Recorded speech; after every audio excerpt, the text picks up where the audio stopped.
Sirrin yakin Iran, shin China da Rasha na taimaka mata a ɓoye? Assalamu alaikum masu kallo, a yau muna da wani rahoto mai tayar da hankali daga manyan kafafen labarai na Amurka. Rahotanni daga The Washington Post, CNN da NBC News sun bayyana wani abu mai ban mamaki.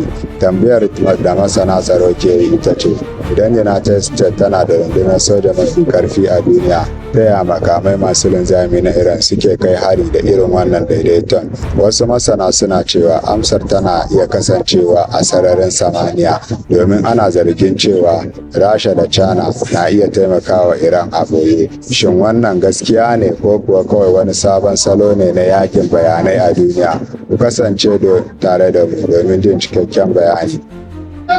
Sabon yanayin yakin gabas ta tsakiya.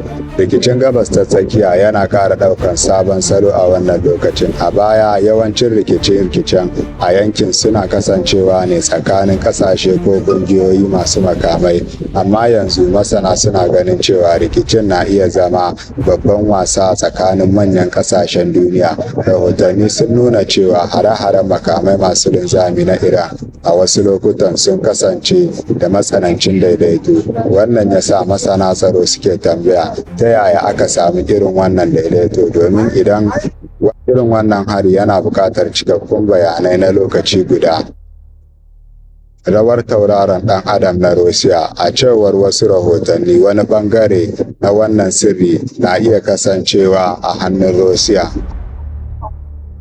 Rasha tana da fiye da tauraron ɗan adam da dama na soja guda 100 a sararin samaniya. Wayannan tauraron ɗan adam suna iya lura da motsin sojoji, gano sansanin sojoji, bibiyar jiragen ruwa da kuma tattara bayanan sirri. Masana suna cewa idan aka ba irin wayannan bayanai, za ta iya sanin inda jiragen ruwan Amurka suke, inda radar suke, da inda jiragen yaƙi suke tashi. Saboda haka kafin makami mai linzami ya tashi, an riga an san inda zai sauka. Fasahar tauraron ɗan adam na China. Masana suna cewa fasahar tauraron ɗan adam ta China na iya taka rawa mai girma. China tana da manyan tauraron ɗan adam masu ɗaukar hotuna da bidiyo daga sararin samaniya. Ɗaya daga cikin tsarin da ake yawan ambata shine Jilin Satellite Network.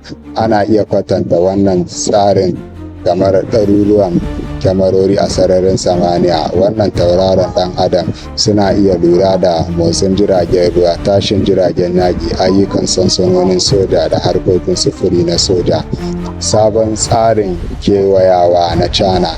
Yawancin makamai na ƙasashen yamma suna amfani da tsarin kewayawa na Global Positioning System, wato GPS. Amurka ce ke sarrafa wannan tsarin ɗin, kuma a lokacin rikici tana iya rikitar da signal GPS. Sai dai rahotanni sun nuna